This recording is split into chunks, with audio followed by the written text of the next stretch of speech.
سکوت خیش را گم کردم، لاجرم در این هیاهو گم شدم. من که خود افسانه می پرداختم، عاقبت افسانه مردم شدم.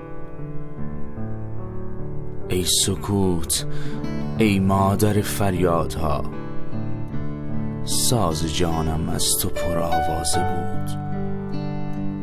تا در آغوش تو راهی داشتم، چون شراب کهنه شعرم تازه بود.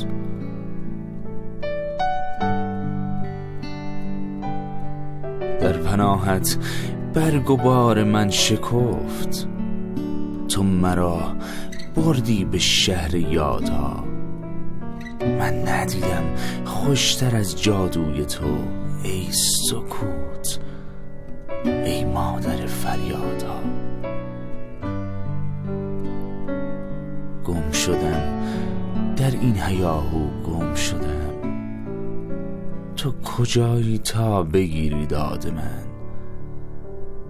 گر سکوت خیش را می داشتم، زندگی پر بود از فریاد من.